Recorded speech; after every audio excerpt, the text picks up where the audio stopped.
Hey everyone, I'm just going live a little early, so make sure that everything's all ready to go when the time comes. So you can just sit tight. I can answer a few questions here. Jean-Luc, if I just go to Google, I just Google for Google Translate. I think it's like translategoogle.com or something like that. Oh, okay. So Bill, MuseScore 2 or 3. Feel free to ask me questions about 2. But yeah, 3 is definitely available on Linux. You just have to go to musescore.org and download the app image. App images run on any version of Linux pretty much. So you should be able to get the app image for MuseScore 3. If you have a MuseScore 2 specific question, I can try to answer it, but definitely you want to grab that app image. There's another thing there's called I think Flatpak is maybe the other thing. Anyhow, there's a couple different ways of getting MuseScore installed on Linux other than just through the repository. Okay, so yeah, Google Translate. I think I'm just going to type translate and see what comes out. I think it's Google Translate will probably be the first. There you go. It's right in there. You just type in and then you can just type in. So let's see what you asked me. Just for grins. So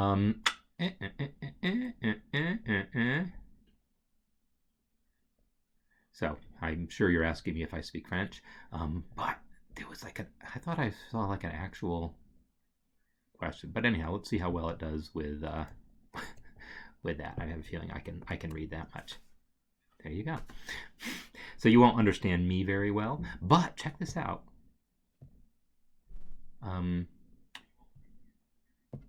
How about if I go, well, there's a microphone here, and so you can, supposedly get it to understand spoken word. I've never tried it. Don't know how that works. So anyhow, I'm just, killing time here while we get ready to officially start in another minute or so. Oh, what time is it anyhow? I need to, I'm trying to like juggle all my open windows and all that, make sure I've got everything taken care of. There's something in the developer chat here. I'm going to make sure that's, okay, no, it's nothing I need to deal with. So, I see lots of new people here, and that's fantastic. So I'm really looking forward to this session. It's going to be a lot of fun. At least it's going to be fun for me. Hopefully it's fun for you.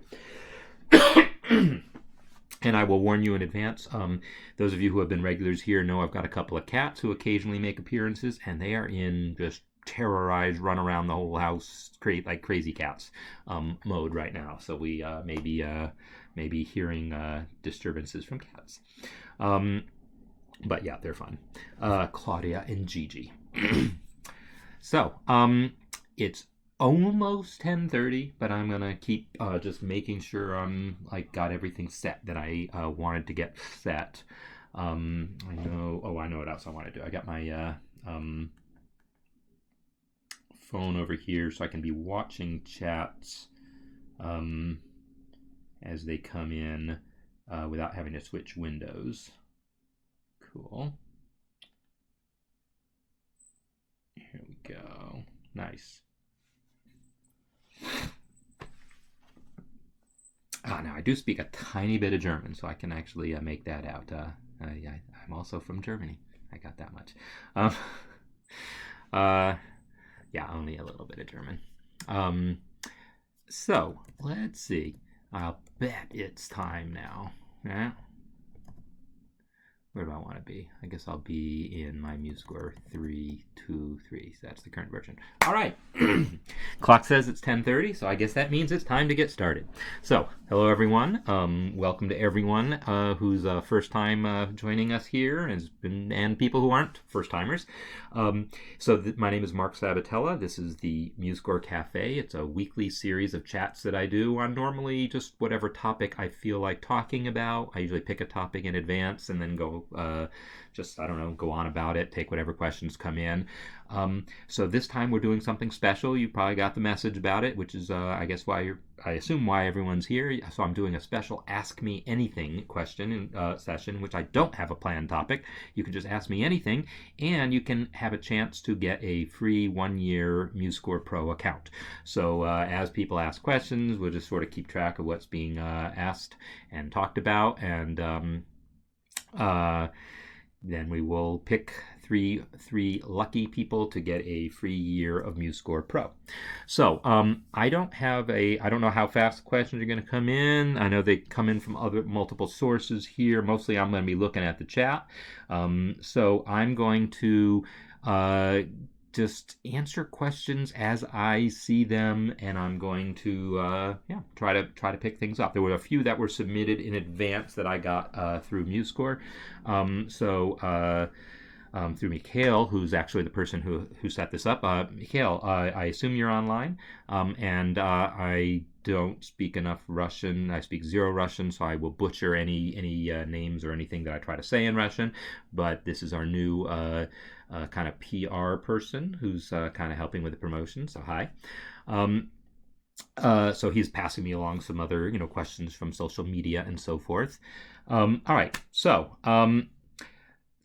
let's see. Okay, there's a good question right there. How to join every Wednesday. If you are right here, you are hopefully on YouTube watching this, then you should see a link to see the rest of the Café session. So it's so I know how I get there because I've got it all bookmarked, but let's pretend that I didn't. If I go to YouTube and then say MuseScore Café, I wonder what comes up. Hopefully it comes up with a link to the actual live thing. Here we go. There you go. So I just do that and you will be right here. Hopefully it comes up with a link to the actual live. Lovely. All right, so then you can bookmark it. It's the same page. We'll actually tune in every week, but then it archives, and so you might actually end up seeing last week's episode or something. But you should always be able to get to the current week. Okay. I lost my phone window here. Let's see. So there's a question up there at 1831. Well, of course, the times are different for me versus everyone else. So I'm going to scroll back to the top here and see what questions I see. Special stream, first time listener, only using percussion. Okay. All right. 2 or 3. So I am not actually seeing... Oh, not a question. I'm amazed. Okay. It spreads across both monitors. Yeah, it does work with multiple monitors. I almost never do it, but I have had the opportunity to try to do that, and things do work. Okay, so here we go. How can I make a decrescendo sign turned like 40 degrees? I can do that. All right, so this is easy. I'm going to first enter a crescendo, and one of the things... I need to turn on my my clever little keyboard utility. That's one of the things I was getting ready to do, and then got distracted, as I often do. I have a nice little utility that will show you everything that I'm pressing or clicking. Okay, so if I select a measure, I'll even enter some notes. Here we go. I'll select the measure and maybe extend my selection with shift right. I can then press the less than sign to create the crescendo. That's the shortcut for that. Then what I'm going to do is I'm going to click the crescendo and I'm going to come over here to the inspector. If you've already closed it because you didn't realize how useful it was, you can go to the view menu and turn it back on by checking the box there. F8 is also the shortcut for that. Anyhow, with it selected, allow diagonal. Now, if I double click this guy, you'll see I can, there you go. You can also change how wide it is and a bunch of other things. So I double clicked it and then I just did this. So that was a nice, easy question. All right, here's another one. Can you tell us how retardando works? Okay, so MuseScore does not have built-in support for retardando. So I'm just going to knock over these questions as I see them, and I should probably try to get names, but I don't know how to pronounce everyone's names and handles and so forth. So I'm just going to answer questions. Y'all can say, hey, that's me. Retardando. So yeah, if I add a retard, it's not going to do anything.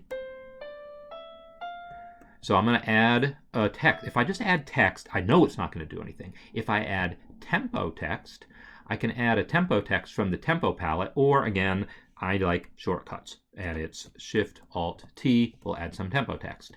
So I could add some tempo text and then make it say retard, but it's really just going to suddenly change the tempo to 80, what's listed there in the inspector.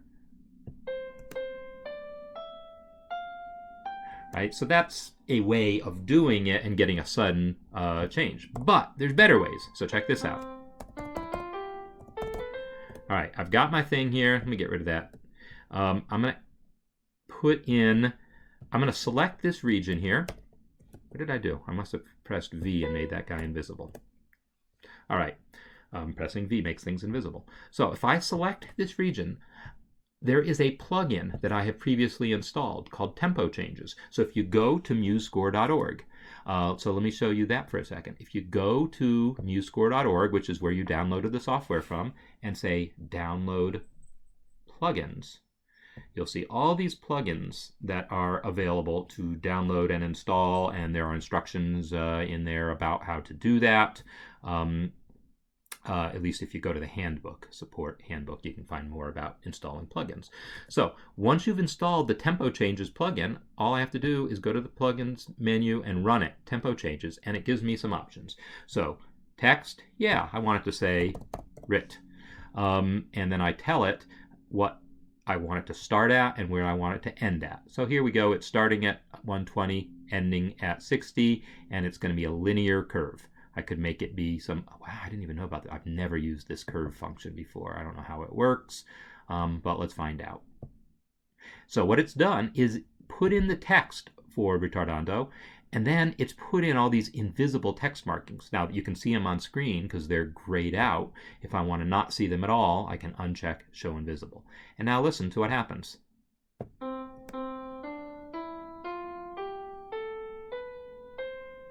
There you go. If I rerun that plugin, actually I don't know what happens if you rerun it, if it's smart enough to undo everything it did before, but I want to hear what the linear one does. So let's find out if it gets rid of all the old ones. Well, we'll find out.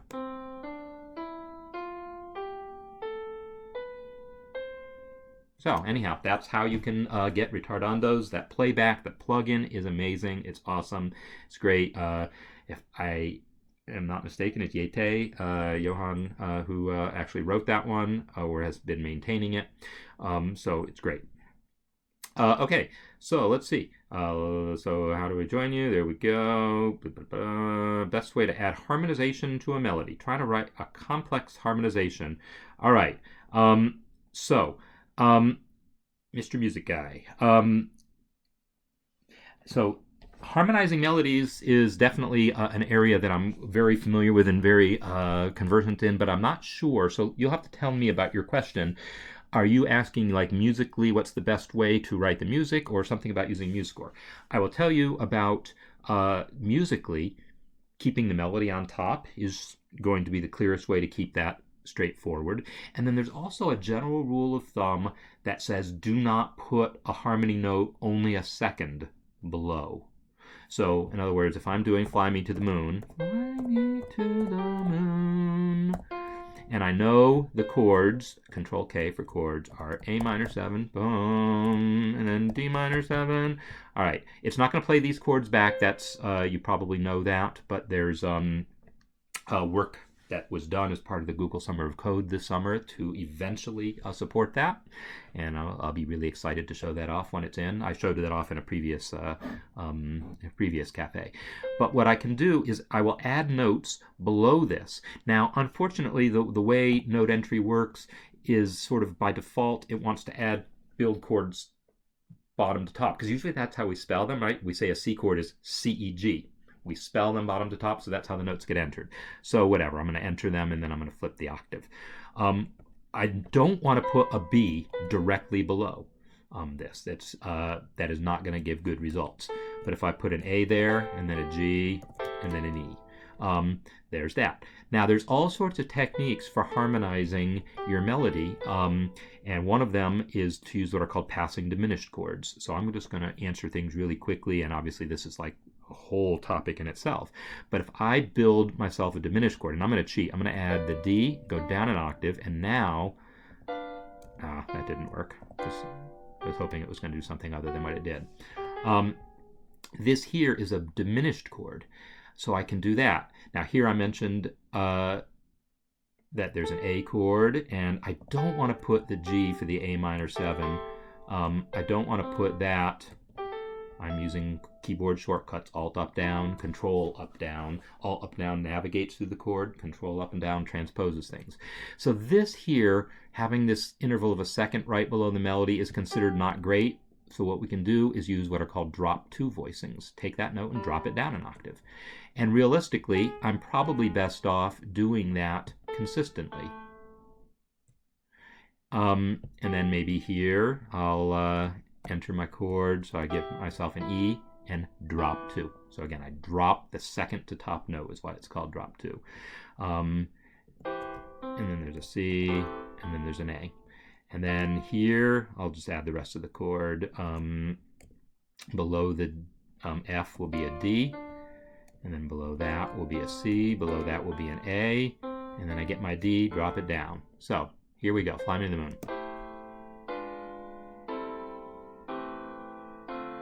There you go. That's how you harmonize melody. That is, you know, the short version of like an entire college course on such things.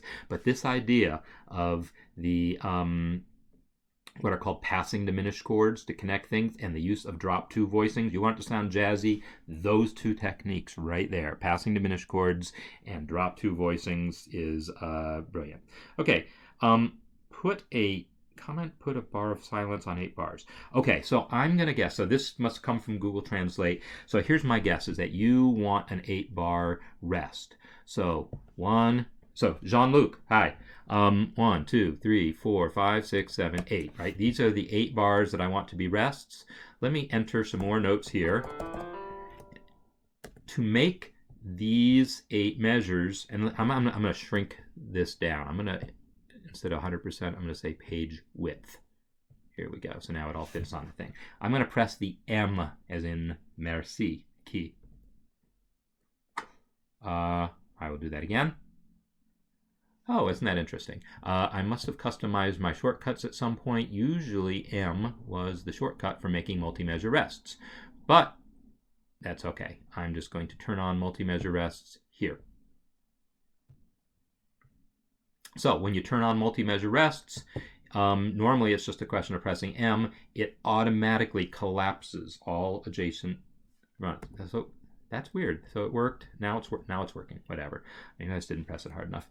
So M will toggle between showing all of these. I keep pointing at my screen. I should know better. Right? Showing all the rests individually. Oh, let me put some notes in here. So you really have only 8 measures.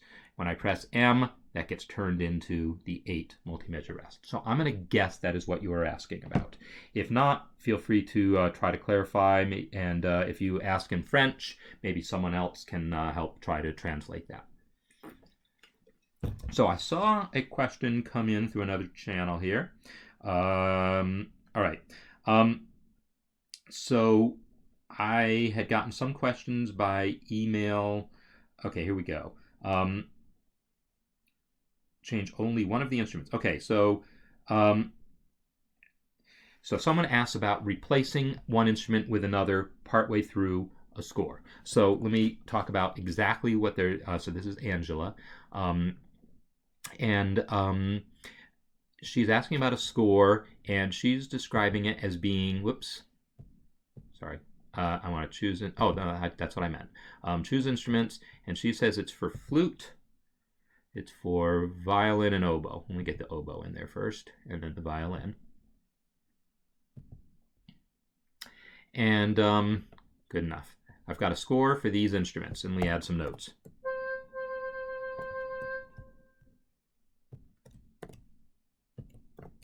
Actually, let me harmonize it. So you'll get a G, and you'll get the E. Shift, Alt, up and down moves notes kind of diatonically. I use that shortcut a lot. I don't know, I find it useful. So now I've got some notes.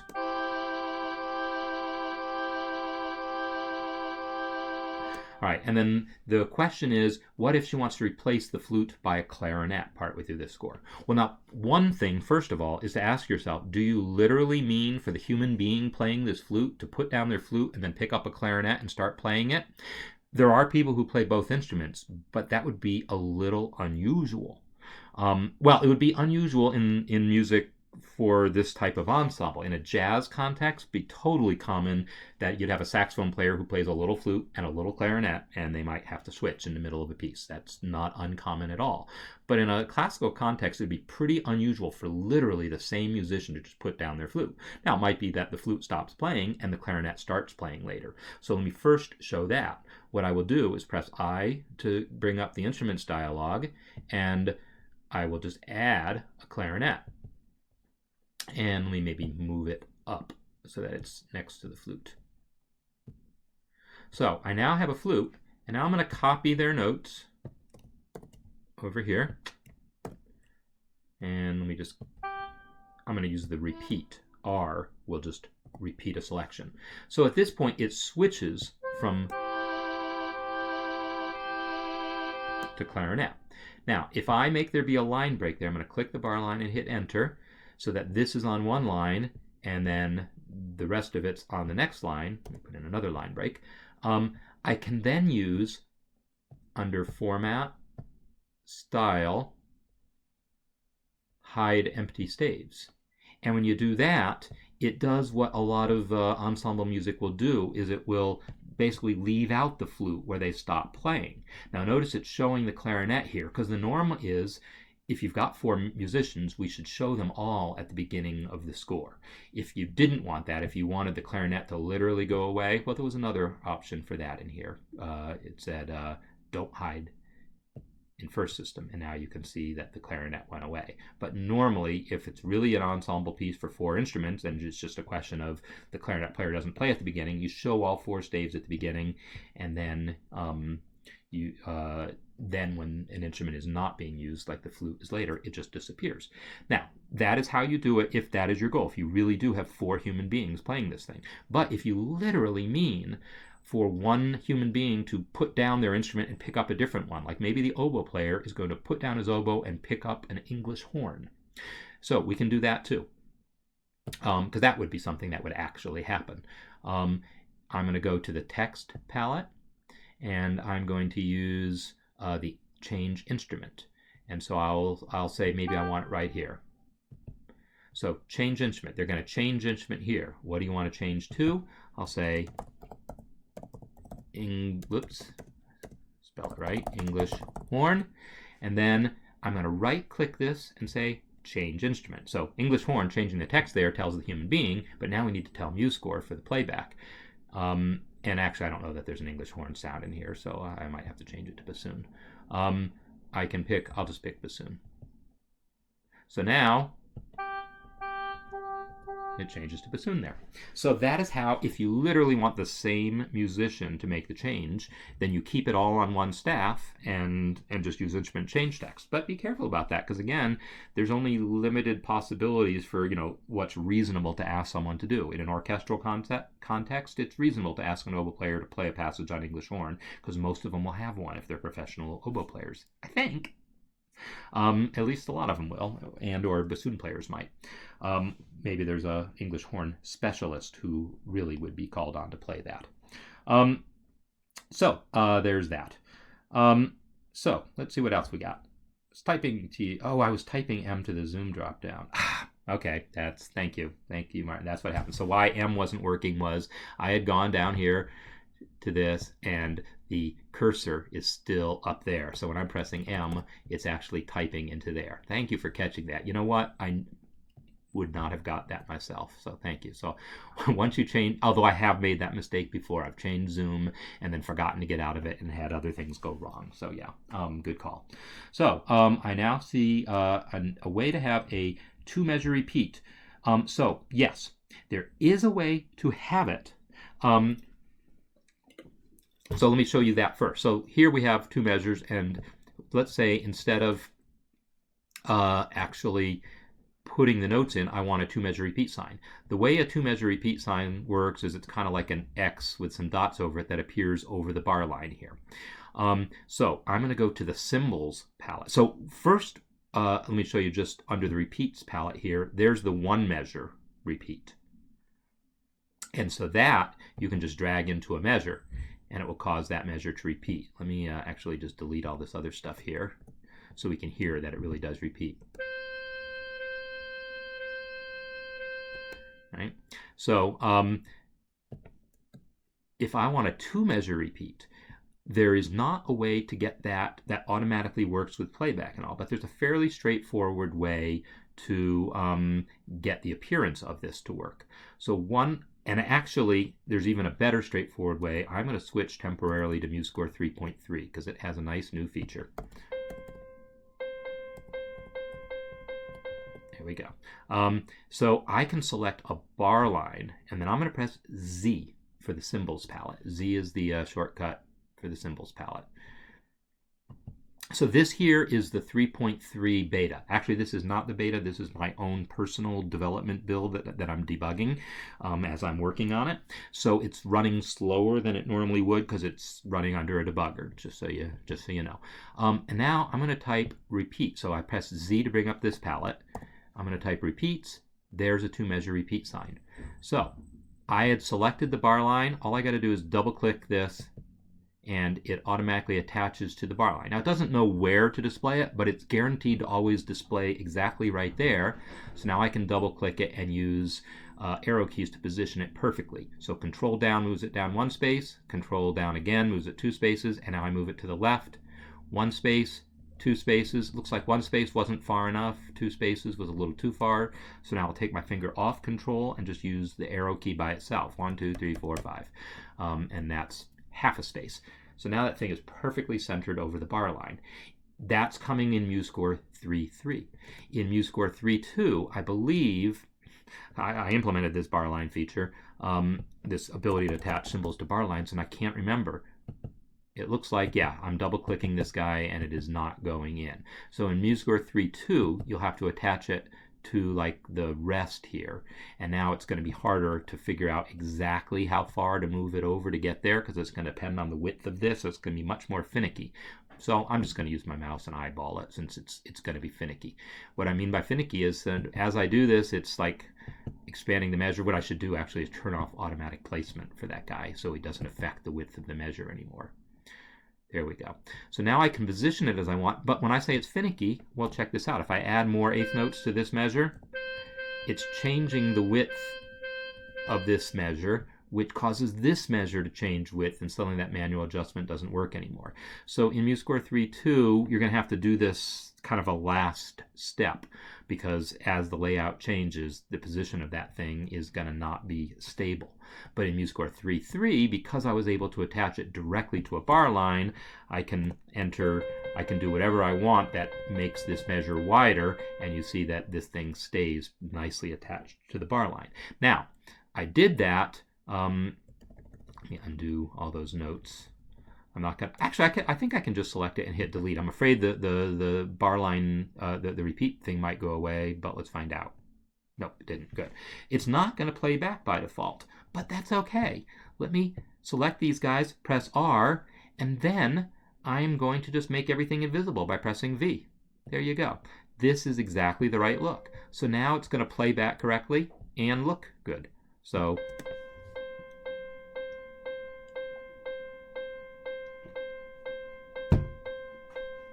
there you go. That's how you do it. If I get rid of that line break so everything fits on a little better, and I will turn off invisible things again, that's how you do 2-measure repeats. 4-measure repeats, same idea. So it's a manual process for now, but it's not that time consuming, and especially in 3.3 when that comes out very soon, and the beta is already available. You can already download the beta. If you go to musescore.org, click download, it'll offer you the beta. Then you'll be able to attach this directly to the bar line, and so it goes pretty quickly. All right, so let's see. Back up. So I'm going to just start dealing with these as I see them. Have a score with treble and bass clef to play the notes on the bass clef only. Okay, so yeah, there are a couple ways of doing that. perhaps the easiest way is to add it as a separate instrument. So instead of adding a separate staff to the piano instrument like this, I'm going to do that, but let me also just create two pianos. I'm going to add the piano twice, and on the first one I'm going to just delete the bass clef, and the second one I will delete the treble clef. So now I've got one piano that's got two staves, and then I've got two more pianos that have one staff each. Okay, so here's my first real piano that's got two staves, and then here's, let me get so it's, I confused it with what I did with the braces, so let me delete that and add new braces.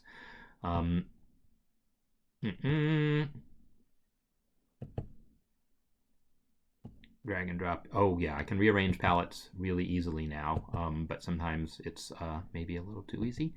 That's one of the nice things in 3.3. It's actually the big thing in 3.3 is the ease with which you can customize palettes. Okay, so let me put some notes in the bass clef, and let's copy all this. Well, let's not first. So I'm going to use, if I go to the mixer, and F10 is the shortcut for the mixer, or I can go to View, Mixer. What you will see is when I select the first instrument here, the piano, you see here that I have rows of buttons to mute things. So I can view, and this is for the top staff, that's for the bottom staff.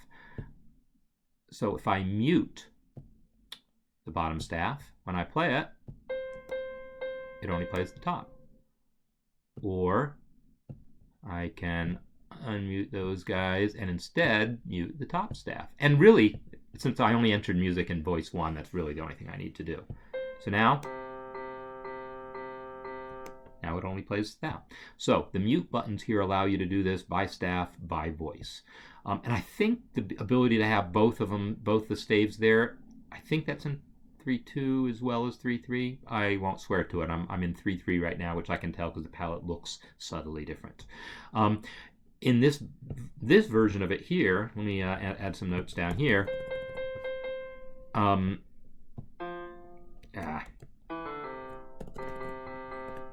In this version here, because it's two separate instruments, I can just use the big fat mute button there. So that mutes that instrument, and so when I play now, the top staff is muted, or I can unmute it and instead mute the other one. Or I can also use the solo buttons, which is maybe a more natural way to think about it. If I only want to hear the bottom staff, I solo the bottom staff.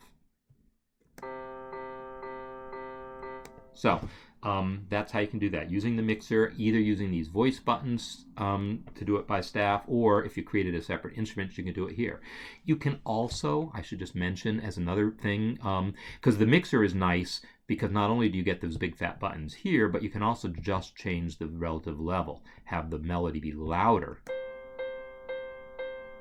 It's playing them both, but with the top staff louder, and that can be useful. So doing it that way is nice. The other thing you can do, does double click work yet? No. It used to be the case that you could double click a slider and it would return it to its default position, but I can also go up here and just make sure it's back up to 100. You can also use the inspector. So I select these notes and I come to the inspector, and I guess my picture is right here. Let me let's see if I go, I'm not going to mess with it. Trust me, the notes button is right here. So I just press the notes button, and now instead of having that whole measure selected, only the notes are. And then I can go to where, and again, my picture's covering it up. So let me think. Control, boom. Now I think my picture's gone, if I did that right. Let me cheat. Yeah, looks good. So now I can come here and I can just turn off the play property for those notes, and now only the top ones will play. Right? I only did it for those 4 notes. So that's something else you can do, is use the inspector to turn off the play property or to change the velocity property. All right, let's just keep cruising. Show 2 measure repeat. I did that one. If I do that, will it change the notes to what a clarinet will play? Oh yeah. So so that was back relating to the question about the change here. So let's say I actually do change this to clarinet. Let's put in a change instrument here. Well, you could actually, I lost my English horn. Oh well, that's okay. Let me put in my change instrument and then say change, I'm just going to leave the text that way, change instrument to clarinet. Notice it transposed them. It has D's now. So it was C's.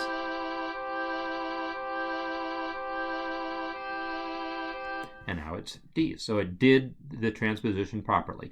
What I should have done before doing that, let me undo that. This time I'm going to put in a key signature here. Actually, I can just do that later. So I'm going to go, I just redid it with Shift Control C.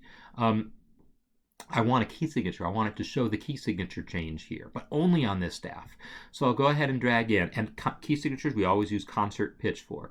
If I drag a C major key signature here, it'll actually kind of, well, it's going to do that on all staves, and I don't really want it to. I really only want this staff affected. So I'm going to use Control Drag, and now it only adds the key signature to this staff. So now you can have the key signature, and notice it did properly transpose it for me. So yeah, the change instrument command properly transposes things. It also changes the instrument name. Notice it said, let me turn off hide empty staves because it's probably confusing the picture. All right. So the flute staff, the top staff was called flute, but now it's called B-flat clarinet because that's what it is. And in fact, that's proper. You're supposed to change the staff name if the instrument name changes so that the conductor can look at it and see what instrument is playing there. Now, some people may like to customize their staff names so that it says flute/clarinet, and then it can just say the same thing all the way through. Well, it will change to clarinet here, but here's another nice new thing coming in 3.3. If I use that instrument change, let me just show that real quick. Text, change instrument. What should the piano change to? Let's change to, say, I don't know, organ. Keyboards, organ. All right, so now it says organ here, right? Well, if I change the staff name here to something else. Staff part properties, change, I don't want to change the instrument, I just want to change the name. I'll say still piano. And the short name, maybe SP. So the full name of this instrument is still, hey, here's Gigi. If you're going to say hi to Gigi, she's a little more camera shy than Claudia usually. So the long instrument name is still piano. The short instrument name is SP. You'll now see the short instrument name has changed to SP, but it was piano here because the change hasn't happened yet. So the original staff name is piano, but I got to control what it changed to. If that wasn't clear, well, when you get 3.3 and start playing with it, you'll see. If you change a staff name after the change instrument, it will affect everything after that point, but it won't affect the main instrument name. So you can have it change, or you can have it, if I wanted this to still say piano, I could just type piano there, and then it would say the same thing it said before, or piano, which is what it normally would have been. So that's another one of the new things coming with 3.3 is the ability to kind of customize what the staff names look like after an instrument change. So, little bonus answer for the question about changing the clarinet. Okay, easiest way to find out how to do something. All right, so that's a nice, interesting, broad question. I think I have a good answer for you. It's a possibly good answer. There's a lot of resources out there for learning about what things are called in music, but one that I'm really excited about is a new online course that I am creating. So thanks for giving me the opportunity to talk about that. If you go to school.masteringmusescore.com, which is my own website where I have the online course for MuseScore, I am in the process of adding a new theory course, or actually several theory and composition courses. And the one I'm working on right now is called Basic Music Theory. See, I told you she'd be a terror. That was gentle. basic music theory course is uh, gonna cover these basic things like what are all these notations called, what are quarter notes and half notes and tempo markings and what these things are called, so that you know a little more about what to do with them in MuseScore. And it's also going to contain some actual theory, because that's more nomenclature, I would say, but theory also in terms of like knowing your major scales, knowing triads, knowing intervals. All that's going to be in this basic theory course. So it's not open for business yet, but I have done the following. I've made this available, and I'm gonna, like everyone watching, you might want to check this out. I've made this available. It's going to be an all access pass to my website, so you can get the complete online course for MuseScore itself, as well as the theory course, as well as the other courses that I'm in the process of adding too. I've got advanced theory that I'm working on, and other things. It's going to be a monthly thing, and I'm going to do a thing where the first month will just be $1 to make it real simple. So I've made this coupon available. All right, so there goes my Perrier. Oh well. I'm going to paste this link into the chat so you can check this out. But this will give you access to the online course that's already there from MuseScore, as well as the theory-related courses that I'll be adding. So I'm going to just paste that link into the chat, except I lost my chat window. Where's my chat window? Chat window. Ah. Did I accidentally close my chat window? Yeah, now the Perrier is causing... I lost my touchpad for a minute here. Hopefully it just needs to dry out. There we go. So let's try this a little more carefully and find... So somehow I've lost the chat. Oh, there it is. It just There you go. So that's the link to sign up for this all access pass. So you could actually get my online course for MuseScore for next to nothing. So anyhow, that is a good way of doing things, but there's lots of resources for learning the basics of music notation and so forth. Just for, I don't have a particular one to recommend or not recommend or whatever, but I'll just show you one that I have handy because I'm teaching a college course right now. It's called Foundations of Music, and this is the textbook that we use. It's a workbook, really. It's called Rudiments of Music by Eileen Soskin. And my online course is following a similar syllabus, but maybe filling in some of her holes and just covering things that I want to cover that she doesn't, and doing things my own way because I got to be me. But anyhow, that's it seems to be a pretty good book for learning basics. People like it. It's relatively inexpensive as such things go. I know there's a book from Berkeley, Berklee, Berkeley School of Music, on the kind of basics of reading music and so forth that a lot of people like too. So there you go. So let me keep going. Is there a way to report glitches? So, copy and paste a note into a grace note at crashes. All right, so absolutely. This is you're being naughty. I'm gonna have to lock the cats out, perhaps. Yes, the place to report bugs. Well, the easiest thing to do actually is from within MuseScore, help, report a bug. And it's going to take you straight to musescore.org into what's called the issue tracker. And so let me just walk you through the issue tracker a little bit. You'll enter a title like pasting into grace note crashes, and then project MuseScore, leave that alone. Fine, whatever. Status active, leave that alone. Priority, I don't think you can set that. I think only I can set that. The reported version, presumably you're using 3.2, but if you're using some different version, you can tell us what you're using instead. This is for us to set when we fix it. Severity, blocker means this prevents you from even starting MuseScore. MuseScore won't start at all. Critical is for things like crashes, so that's when I pick it. And type, functional. That basically means the program doesn't work right. So functional is what you want. Graphical means some weird visual glitch only, like the menu didn't display properly, the dialogue is off screen or something like that. Wording means, there's a typo in a dialog box or something, but functional means the program isn't working right. So then tags, you don't need to enter a tag. And then you give some steps. And here's what good steps look like. You would say something like, one, create new score. I don't actually know how to do this, but let me just give you one. Create new score to enter C in first measure. 3. So anyway, step by step like this. Add grace note. Copy. You give me a list of steps to follow, and then when you're done, hit save, and it will submit the bug report, and then we can take a look at it.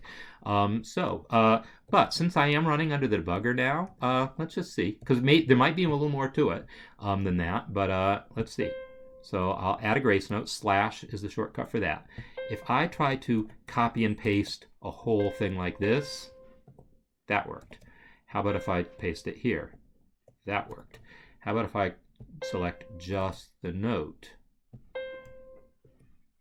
There's the crash. All right, so there you go. So we just got to see the crash, and I get to see now in the debugger where the crash is, and I could then sort through all this business and figure out what's happening. It looks like it's going wrong, trying to select the note after the paste has already succeeded. I remember this code. I actually wrote some of this code.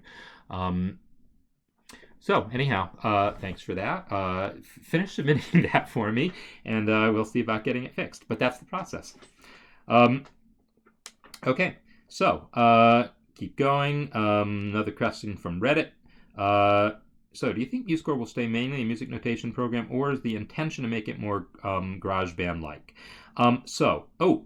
Yeah, the camera's off. You're not seeing Gigi. That's true. Let's bring the camera back, not because I care about Gigi, but just because there might be other things that you might want to see me for. So camera back. There we go. So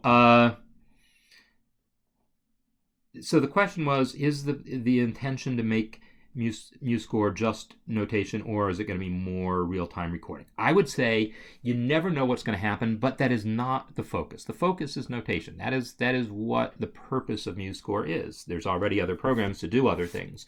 That said, we want to make, in order to be the best notation program, we need it to be easy to get music into it, and we need to make the playback as good as possible, because people often, when I write music, I'm writing music for human musicians to play, and that I have the luxury of directing ensembles where I can make that happen, or hiring ensembles to make that happen, etc. But for a lot of people, the only playback they're ever going to hear of it is MuseScore's playback. So we do want to make that playback useful and sounding as good as we can. So, we do those things, but in service of the notation. So I would say that is my best answer, that expect the main focus to be notation, but that doesn't mean we don't want to make it easy to get notes in, and it doesn't mean we don't want it to sound good. That's really the best answer I can give, other than, who knows what the future holds.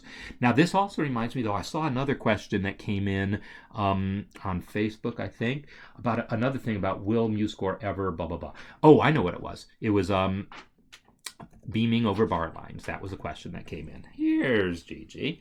Okay, so let's go back to the version of MuseScore that's actually working right now, which is here, because I crashed the other one. The question was about beaming across bar lines. So MuseScore supports Gigi. It supports the idea of beaming across bar lines. So if I select this measure and this measure here, so yeah, my touchpad is being temperamental because of the Perrier in it. I can select this note and then use the beam properties palette. I'm trying to reach it.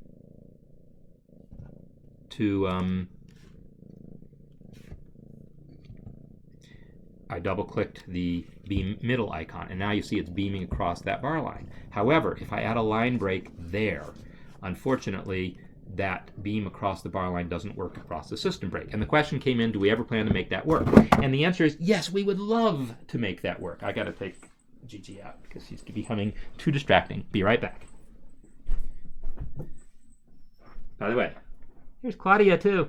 Hey, Claudia. She's being much better behaved. But they're both going out. See you guys later. All right. Okay. Sorry about that.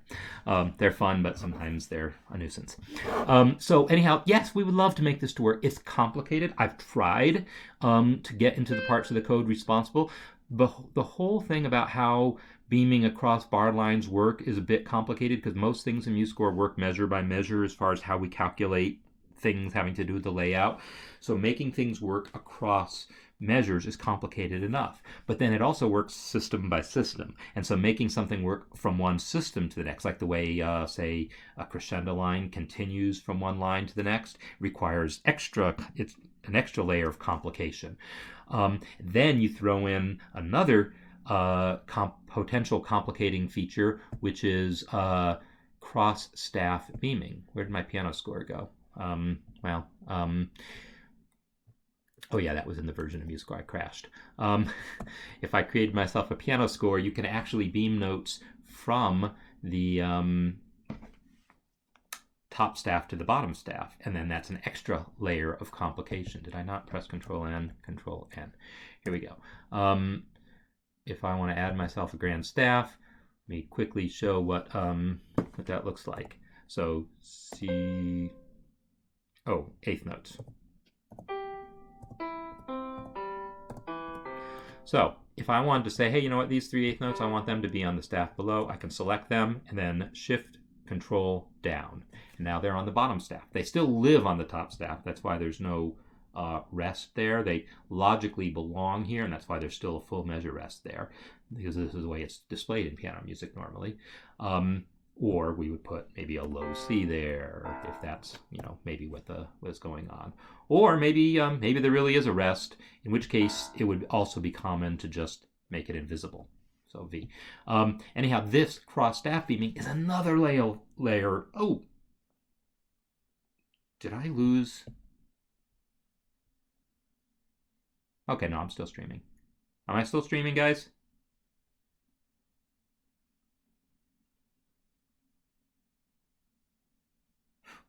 Okay, we didn't see GG. It was so low. Okay, wow.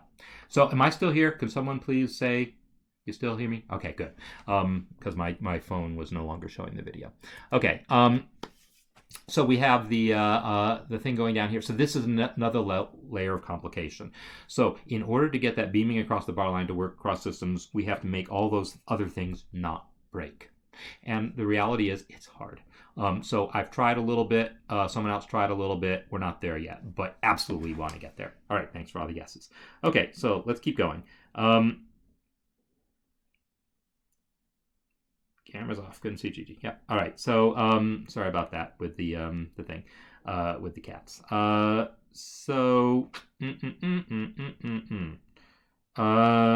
Keep going. Do I plan a course about harmonizing and modulation? Absolutely. So the basic music theory course is, again, it's really basic theory, nomenclature and scales and just how to spell triads. The advanced theory course is going to talk really about the study of harmony and how chord progressions work and like things like when I did that. Did I erase that? Why did I bother erasing that? I had that nice Fly Me to the Moon thing. Oh no, here it is. Duh. So this. Right? The way I constructed these, I talked about drop two voicings, I talked about these passing diminished chords. That's scratching the surface of what there is to know about harmonization. Some of it's specific to jazz, some of it's more general, like some of these particular techniques are very jazz kinds of sounds, even though they can be used in classical music also. They definitely have a jazz connotation.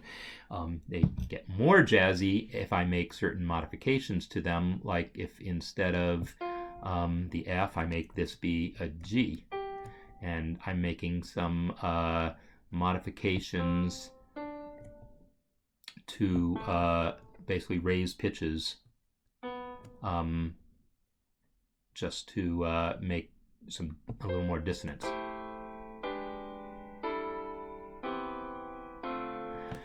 you do that, you put a bass line underneath it also, because right now I lost the root on a couple of those chords.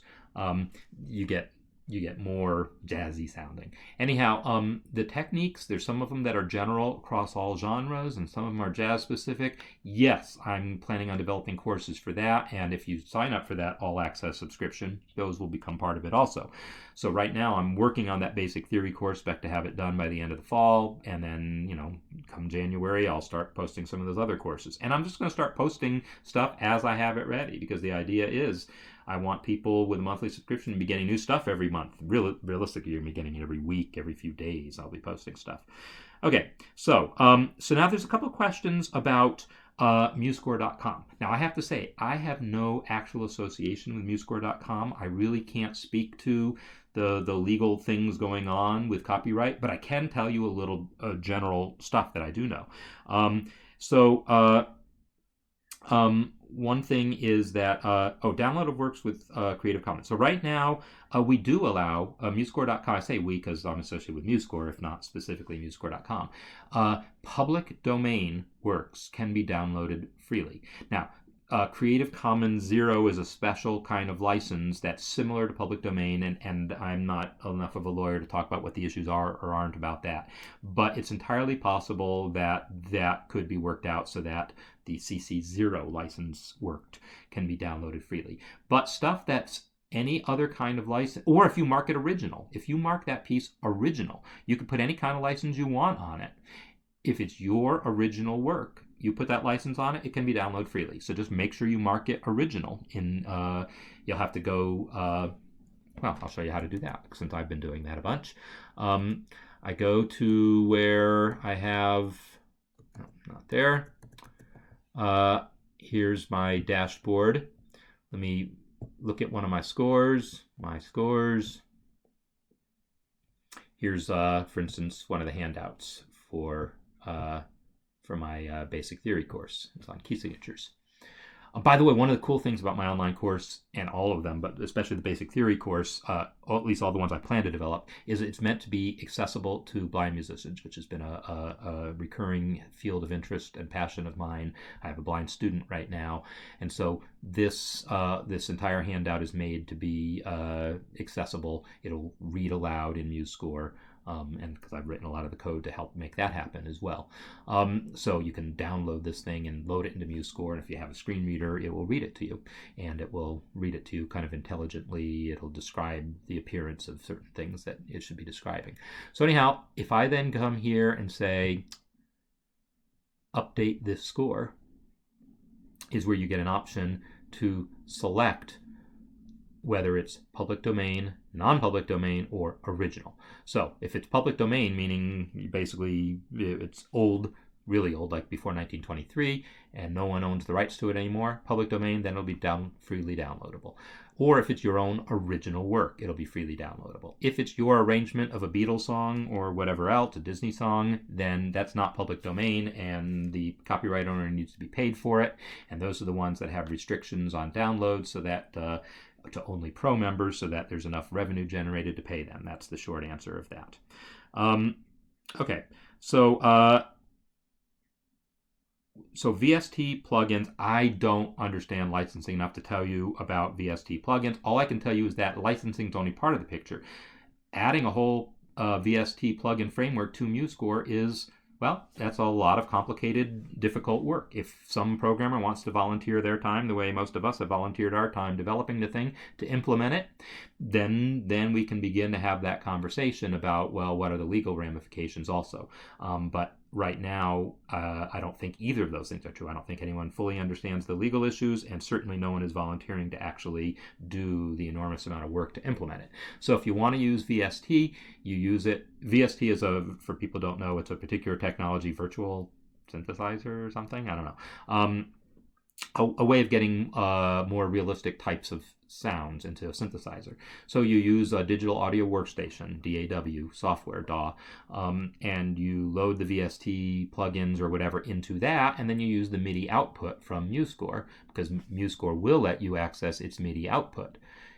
From within MuseScore, you go to Edit, Preferences, I/O, And here you can, if you've got a MIDI output device connected, you can select it in there. You can also use Jack, which can connect multiple programs up. So anyhow, you can get VST output by connecting there. I'm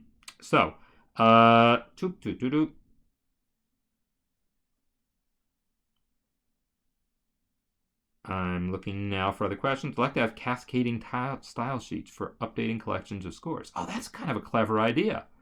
I like it. I know I've never heard of. I mean, I know what cascading style sheets are, and so I can think about what you mean. And realistically, I totally got the sort of use case for it in my mind, because in this course I'm developing these handouts, but then I might make a change to the appearance of the handout. Like I decide I want the margins a little bigger or this font to be a little different, and then I have to go and update all of my scores, all of my handouts. Let me like show you some of my handouts and see if I go to F4. Are they still here? Yeah, so here's one on tuplets, and then here's one, the treble clef. So if I want to change, say, make the titles bigger across all of them, now I can do that. And so what I've done is I've created a template that's just called handout. And the way you do that is you can just save a score. In fact, let me just change this. If I want to change this and make this be bigger, I can now just save this. I'll save a copy into my templates folder. So I'm going to go to, the easiest way I know to get to my templates folder is I go here. So MuseScore 3, if you saw the scores folder where normally your scores default to, right next to it is a templates folder. And then you save it there. And you see I've already got one called handout. Maybe this one is, I'll call it handout big title. And now the next time I go to create a new score, oops, I should actually give it a title so we can see. I'll call it big. I now, under custom templates, there's handout big title. And when I do that, I get this with the bigger title. Oh, I forgot to hit set as style, so silly me. I made that title bigger, but I didn't hit set as style to make that be the style setting. So I need to do that and then resave that. I use save a copy because I didn't want to mess up my original, and now I wish I hadn't. But in any case, I go here and I go back to, I'll just get back to the same way I was there before. Templates, template big title. Yes, I want to replace it. All right, now that it's the style setting, if I come back and try to create a new score, no, I don't want to save that one. Create a new score, title, custom templates, handout big title. I forgot to give it a title, but it's not too late. Add text title big, and you see I got my big title. Now if I decide, you know what, I really like this and I want to update my other things like tuplets to use that, I can save a style file. So I can take this guy and say under format, save style. So I can call this handout big title, and this is in the styles folder, and it gets saved with an extension of MSS for MuseScore style sheet, something like that. So now I can come to tuplets and I can just load style. So let's come here so you can watch what happens to the title.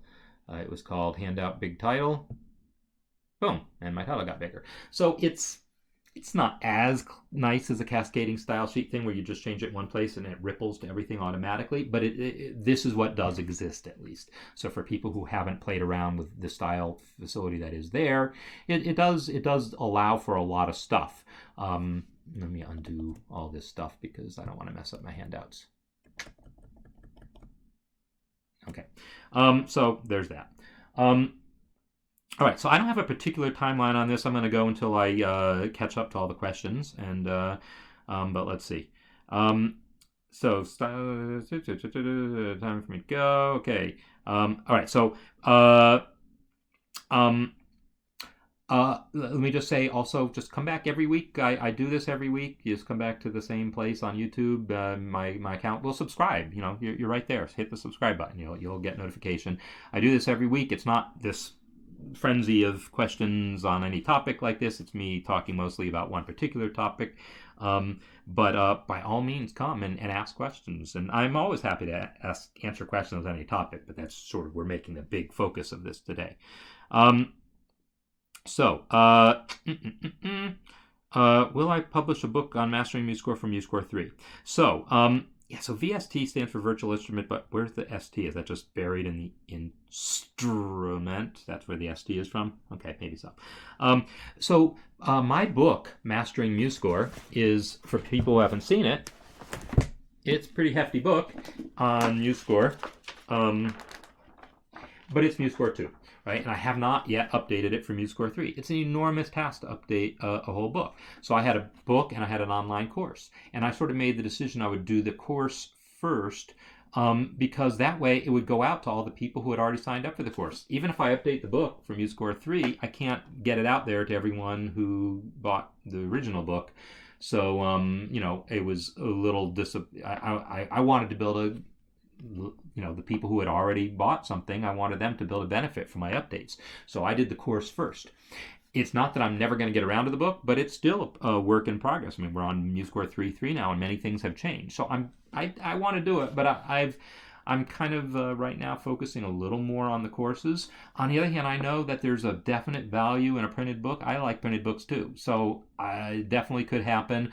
I am also willing to entertain the thought of working with someone else who wants to maybe be a co-writer who wants to update things. You could hit me up and we can talk about that. So anyhow, that's my Mastering MuseScore book that currently is really just about MuseScore 2. A lot's the same, but yeah, there's stuff that's different. Okay. Ask again. Do I think MuseScore's acquisition of Ultimate Guitar has been beneficial? And what about seeming increase in bugs? Okay, so let me deal with the second part first. I don't think there has been an increase in bugs. I think there's been an increase in users. And so we're seeing more things. Now, what I will say is when MuseScore 3 came out, right when MuseScore 3 first came out, that was a huge update. And yes, there were a lot of bugs. The same thing happened when MuseScore 2 came out. I don't know if you were around then 5 years ago, but I absolutely can attest that there were tons of bugs reported when MuseScore 2 first came out. It was a huge update. It implemented linked parts and a few other big things. MuseScore 3 implemented a lot of really huge things. So yeah, MuseScore 2, when it first came out, it's a major version. It's going to come with some bugs, and then it took, better part of a year before it kind of stabilized. And I would say MuseScore 3, same trajectory. It came out, and yeah, there were some bugs, and it is at this point, I would say within less than a year that it's been out, it is more stable than MuseScore 2 was after the same, say 9 months later. Is that where we're at? About 9 months? Yeah, we're about 9, because MuseScore 3 came out Christmas Eve. So December. So we're about 9 months past that, maybe 10. September, October, November, December. 9 months. No, it's 9 months. Yes, 9 months yesterday. There you go. I would say it's exactly the same place as far as stability, but functionality-wise, it's way ahead. And I would say that largely, so getting back to the question about Ultimate Guitar really pushed on this, like we're going to get MuseScore 3 out fast. And so did it come out with some bugs? Yeah, so did MuseScore 2. But I guarantee it came out faster than it ever would have without that extra push. It would have come out, you probably wouldn't have seen MuseScore 3 at all until now, and then it still would have had a bunch of bugs. I would say it has really been good for moving things along quickly. And then frankly, getting back to the MuseScore.com issue, if you read the descriptions about the whole copyright issue on MuseScore.com and making Score Download a pro-only feature, again, I can't really go into all the legal details and all, but I can tell you this. Having a website in which people are allowed to share scores that they don't own, in other words, you can put up your own version of a Beatles song or whatever song. I pick on the Beatles because I like the Beatles, but whatever. Whatever band or whatever other composer that you like who's not like 100 years dead, you can post music by these composers. We've MuseScore has always struggled with how to do that legally, and they've attempted to, generate enough revenue to pay the copyright owners, but they didn't have a good model for it. And that is, there was no way to continue that MuseScore.com service without solving this really important question of how to solve this licensing issue. And Ultimate Guitar is like the only company in the whole world, basically, that has really figured out how to do that licensing.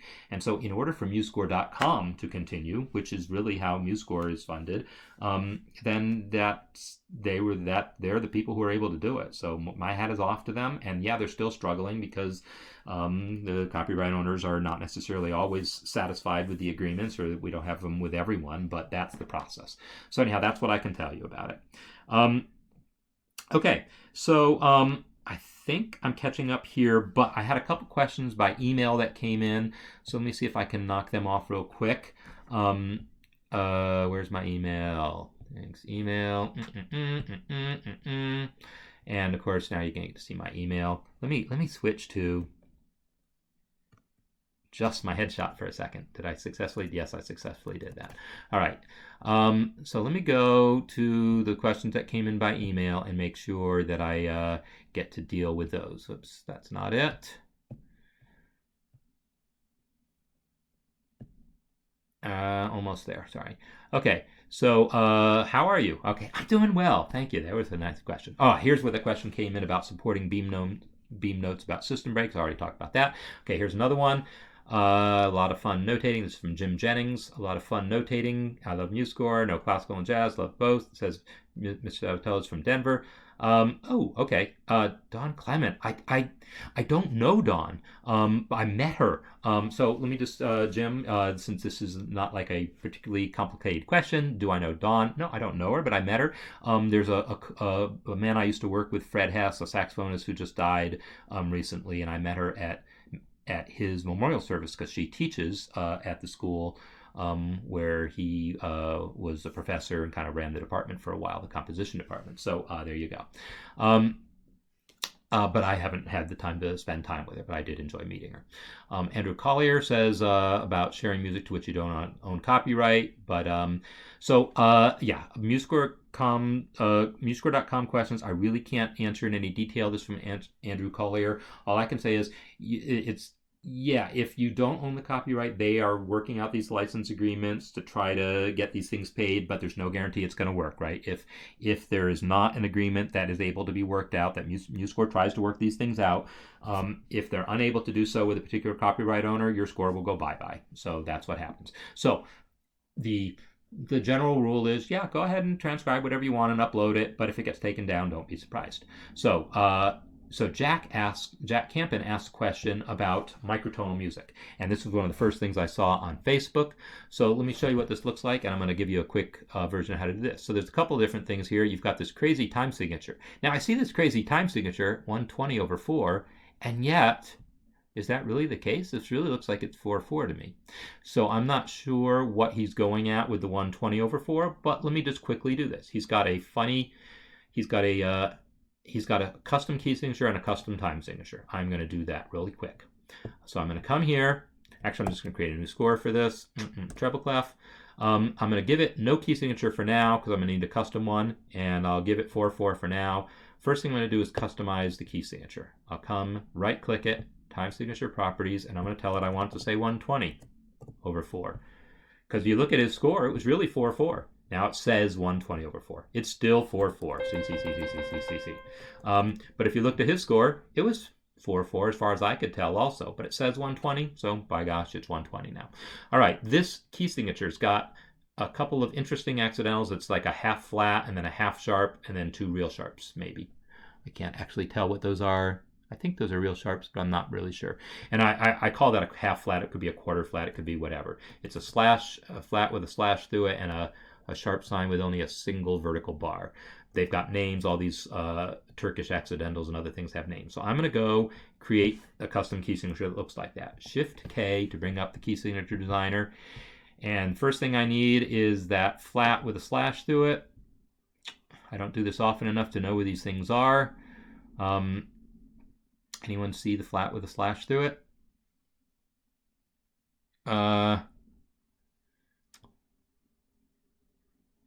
My gosh. Oh, there it is. Boom, boom. So I guess I have to drag it. Drag it right there. And then there was the sharp sign with only a single vertical thing to it. So I got to find that. And of course, I don't really know what these things are. I'm just going to use this one for now. It's not really the same. And then there was a couple of regular sharps. There was one on C and there was one on G. It's bugging me that I can't find the single, because I'm single vertical. Because we do support tons of microtonal accidentals, more even than are in here. So maybe that's all that's in the actual key signature designer, but if so, then I can add it as a symbol later. You already saw me press Z to get the symbols palette. So anyhow, there you go. Now I've got this. I can press add, and now boom, there's my key signature.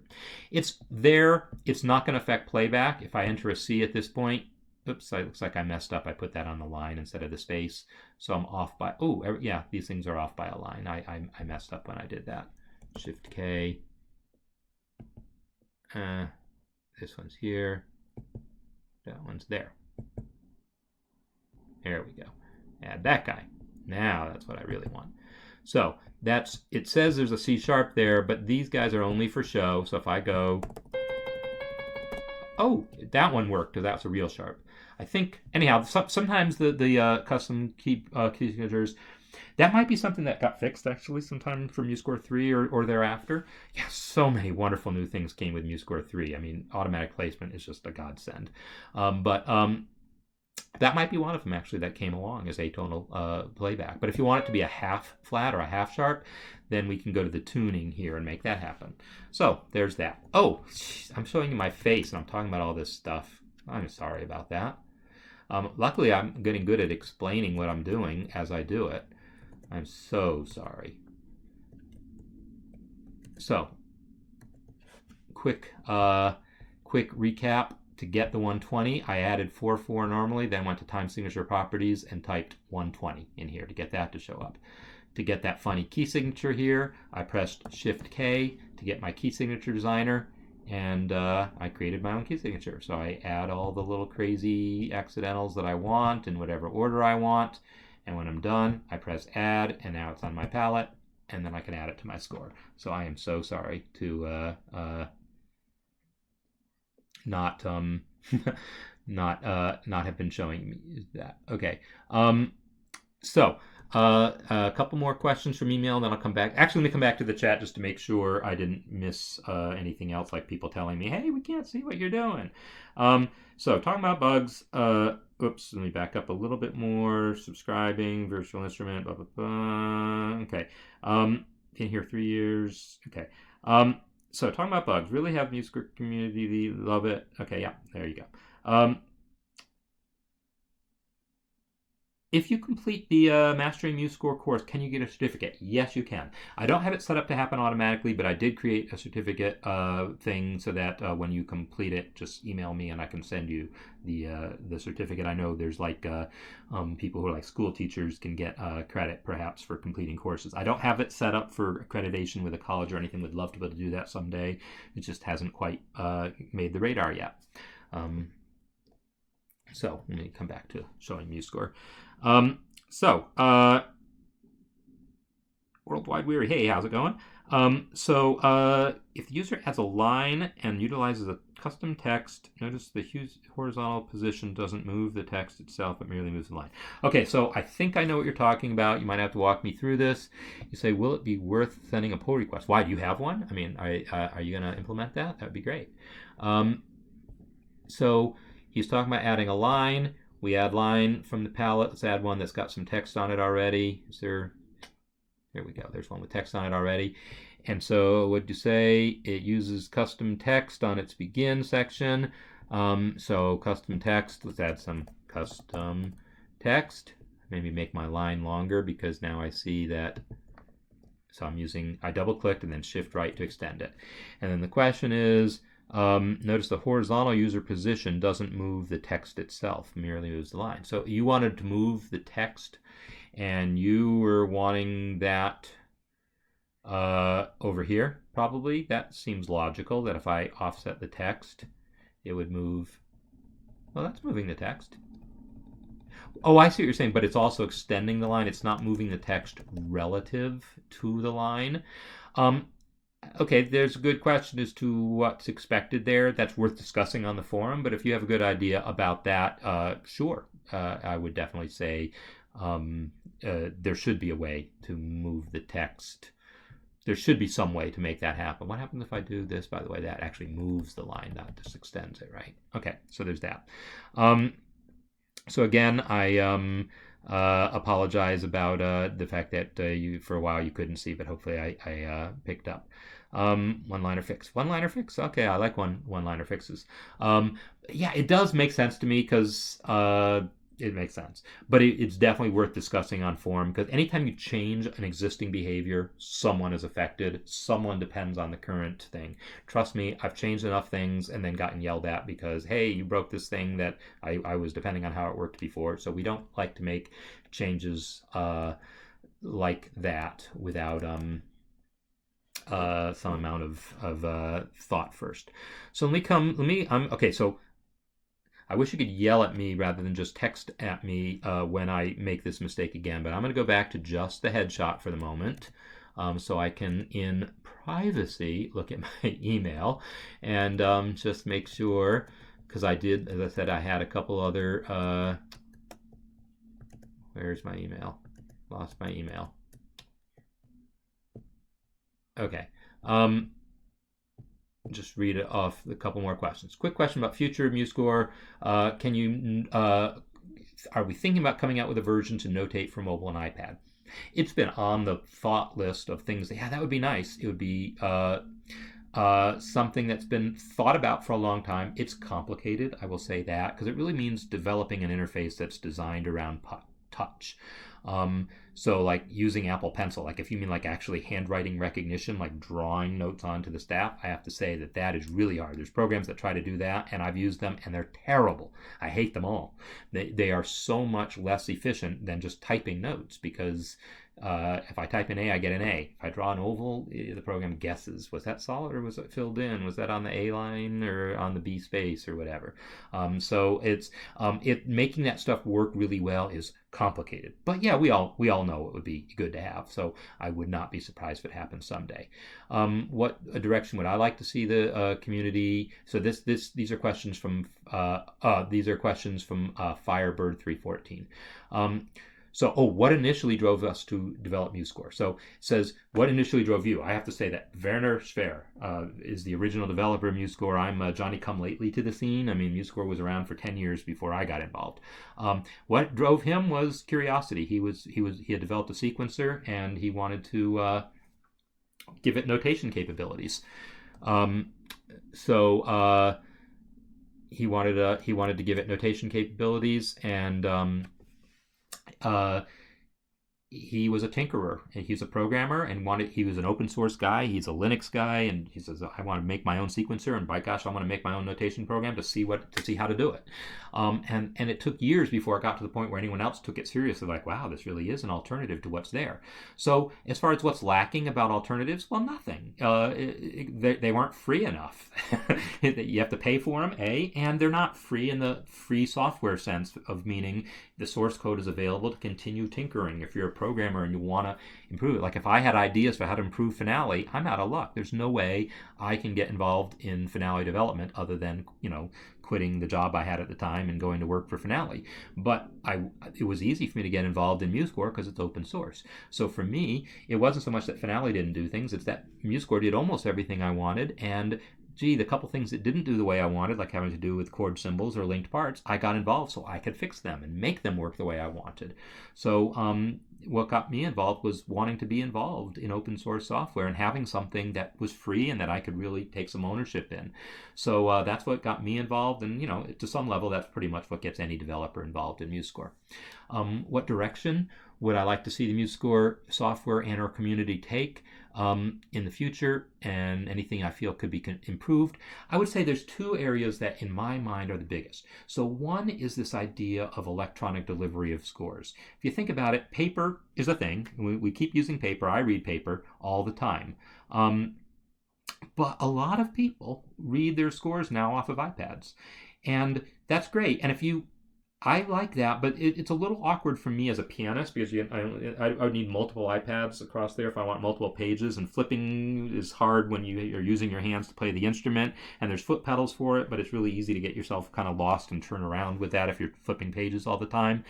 And plus, piano music has more pages than everyone else's music because each system is 2 staves. So anyhow, I'm not a huge fan of reading off an iPad, but I see that other people are. And you can create music in MuseScore and then view it on an iPad, but the best way to do that probably right now is still to format it for paper and then have it display on the iPad exactly as formatted for the paper, which really means it's going to be too small because an iPad is smaller than paper, unless you have an iPad Pro, in which case it's maybe about the same. But it would be nice if the music, and the MuseScore app does this. It will like let you make the music bigger, and then it will automatically reflow things. So now it's only, instead of 4 measures across on the line, maybe only 2 or 3 fit because the font is bigger.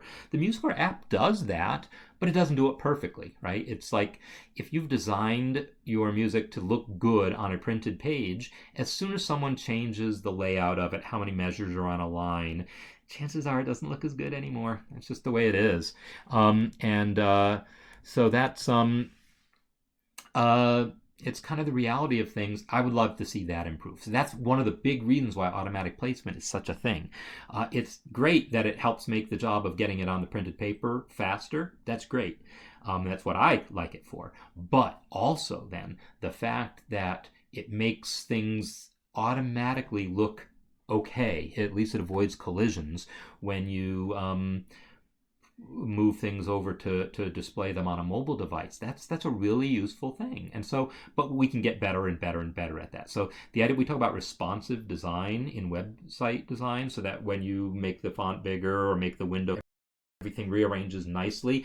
That's what I want to see happen in MuseScore. I want responsive design in the mobile apps, and MuseScore has to underlying support have the other thing. All right.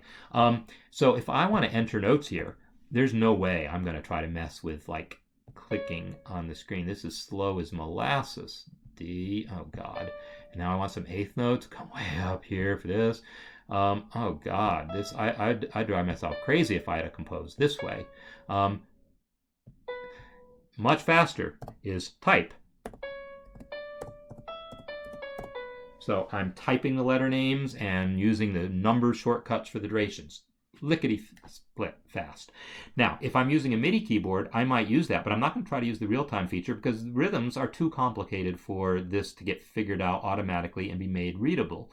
And also, spelling of things. Like if I play a D triad, how's it going to know if that middle note should be spelled F sharp or G flat? It's going to depend on the context, because sometimes that same note should be G flat. So I end up having to correct more errors if I try anything having to do with real-time input, both because the rhythm wasn't understood, or because, oh, you're losing me.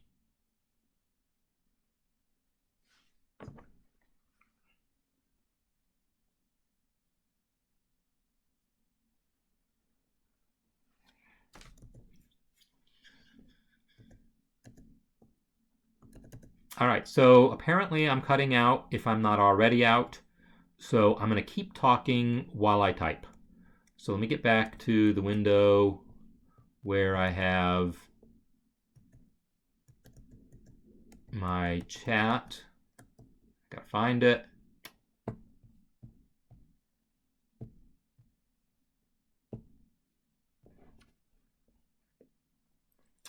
So if I'm gone, let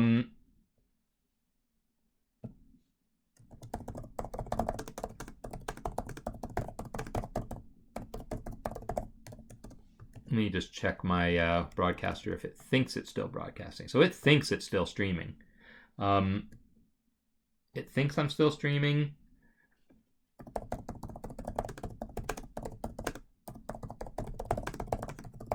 Maybe this is too long for YouTube.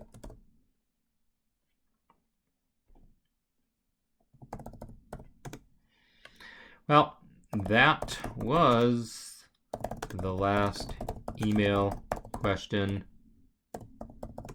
I'll continue to answer questions in chat if there are any. All right, so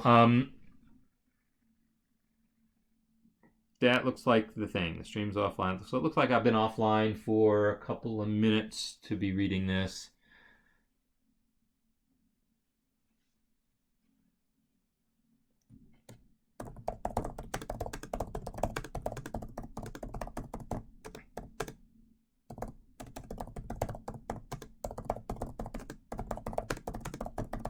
As fastest. Computer keyboard entry is fastest for me. MIDI step.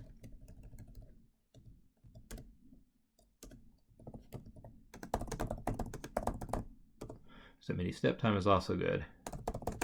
MIDI real time is way slower, faster to get the notes in, but takes much longer to turn it into anything readable.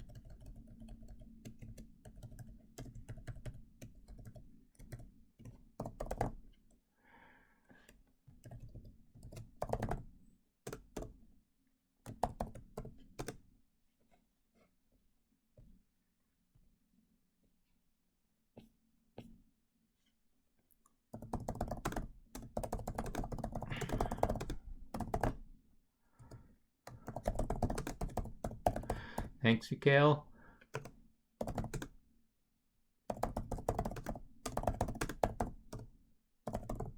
Thanks, everyone, for the questions,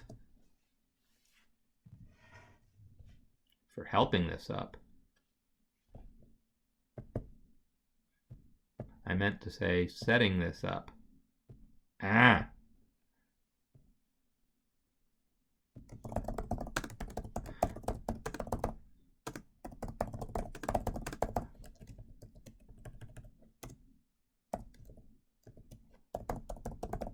Helping set this up.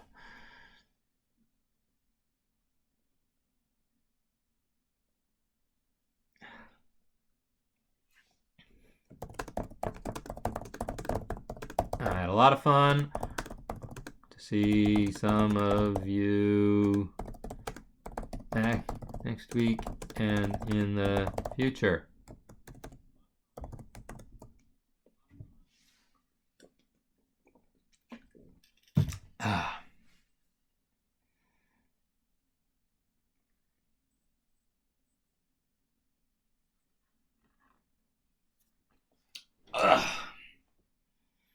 All right, I'm going to hit the stop streaming